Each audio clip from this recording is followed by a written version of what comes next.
नाम क्या है सिस्टर आपका? वहीदा याकूब वालीकर। कहाँ से हो आप? मैं शोलापुर महाराष्ट्र, नई जिंदगी स्वागत नगर में है घर में। अच्छा, तो क्या है आपकी प्रॉब्लम? क्या प्रॉब्लम थी आपको? मेरे पति को 2 साल से माउथ कैंसर है। माउथ कैंसर था उनको? हाँ, 2 साल से। 2 साल से। अच्छा, क्या हालत थी उनके ऐसे कैंसर? हालत बहुत बुरी थी। जख्म ऐसा बड़ा होल था और उसमें से वायरस भी निकलते थे। मतलब जो होल यहाँ पे माउथ में आ गया था वहाँ से वायरस बाहर निकलते थे। अच्छा, तो मतलब क्या फील होता था आपको? कैसे फील होता था? ऐसा फील होता था कि मैं देखकर बाहर जाकर रोती थी, कि मैं बोलती थी अगर खुदा अगर उनसे कुछ गलती हुई है तो उनकी गलती की सजा मेरे सामने ऐसी तो मत दे। उनकी सजा चाहे मुझे दे लेकिन उनको कम दे। अगर मौत देना ही है तो सीधे से मौत दे दे, लेकिन ऐसी जिंदगी, बदतर जिंदगी मत दे, बदतर मौत भी मत दे। मतलब पूरा इतना हालत इनकी बिगड़ चुकी थी कि आपको बुरा लगता था? कोई रिश्तेदार देखने आता था तो इतनी दूर रुकता था, नजदीक भी नहीं आते थे देखने के लिए। इतना आप सैड हो गए थे उस समय में, डिप्रेशन में? बहुत डिप्रेशन में मैं सिर्फ कोई आया तो उनके सामने रोना, कोई आया तो उनके सामने रोना, सिर्फ रोते ही रहती थी मैं। मतलब ऐसे वायरस निकलते थे बाहर? वायरस निकलते थे जहाँ से होल, अभी माउथ के पास होल हो गया था वहाँ से वायरस निकलते थे। इतनी हालत जबरदस्त होती थी। एक बार तो 50 वायरस, 50 कीड़े, इतने गुच्छे, एक ऐसे लंबे जिंदा कीड़े। डॉक्टर्स क्या बोलते थे? डॉक्टर बोलते थे कि नहीं अभी तो बिल्कुल जी नहीं सकते, उनका अभी उम्मीद छोड़ दो, आप उनकी सिर्फ सेवा करो। अब वो जी नहीं सकते, 15 दिन भी वो नहीं जी सकते। कितने डॉक्टर चेंज किए आपने? सिविल हॉस्पिटल और कैंसर हॉस्पिटल। अच्छा, वहाँ पे अपने ट्रीटमेंट और एक होतवानी बोलकर डॉक्टर है। मतलब 3 डॉक्टर चेंज किए आपने? फिर डॉक्टर्स बताते कि इनकी मतलब गारंटी नहीं है, डॉक्टर बताया था? बिल्कुल भी। हाँ, डॉक्टर का रिस्पॉन्स कैसे था उनका? नहीं, कुछ भी नहीं। अच्छा, वो बोलते थे कि पूरी गारंटी नहीं है? ऐसा उनका पूरा रिस्पॉन्स आ रहा था? हम ट्रीटमेंट अभी नहीं दे सकते, कुछ भी नहीं कर सकते अब उनके लिए। अच्छा, तो इनकी सेवा कौन करता था? मैं करती थी सेवा? मैं और मेरा बेटा करते थे। अच्छा, सेवा करते समय कैसा लगता होगा? सेवा करते समय तो बहुत बुरा लगता था कि इतनी हालत ऐसी भी हो सकती है इंसान की, तो ये मौत से भी बदतर जिंदगी है। स्मेल भी आती थी? बहुत स्मेल आती थी। अभी बोल रही हूँ ना कोई रिश्तेदार आता था तो घर में नहीं आता था। अच्छा। इतनी स्मेल आती थी। अच्छा, इतना शैतान ने अटैक किया? इतना शैतान ने खतरनाक अटैक किया था, खतरनाक। तो बाद में बताओ आपकी गवाही क्या है? तो आपको कैसे मालूम हुआ चर्च के बारे में? अभी चर्च में मैं किसी काम से मैं हॉस्पिटल में गई तो वहाँ पर एक उमठा चर्च के सागर चौहान पास्टर के जो चर्च के कुछ लोग उधर पॉम्पलेट बांट रहे थे, तो मैंने देखा कि कोई कागज है जो दे रहे लोगों को, तो क्या है देखने के लिए मैं गई, तो मैं भी एक पॉम्पलेट ले ली वहाँ से। तो देखती हूँ तो उसके अंदर तीसरे लास्ट स्टेज का कैंसर किसी का कम हुआ है, और ऐसा उन लोगों का जो स्पीच था उधर लिखा हुआ था, और गवाही लिखी हुई थी, और वहाँ पर फोन नंबर भी था, चर्च का एड्रेस भी था। तो वो मैं पढ़कर घर पे लेके आई और मेरे हस्बैंड को दे दी और बोला मैंने अगर आप जाना चाहते तो देखो आप भी।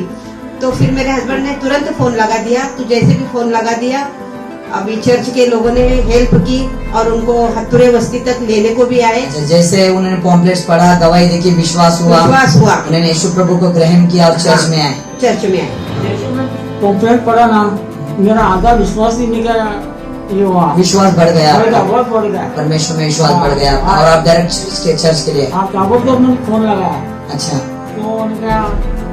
तो पास्टर साहब ने कहा फिर बाहर गए, मैं आपके लेने को आऊंगा बोले। अच्छा, तो आप बताइए सिस्टर, आप बताइए कि जैसे इनका कॉल आया, हमारी चर्च की टीम ने इनको रिसीव किया, चर्च आए आप, तो चर्च आने के बाद क्या हुआ?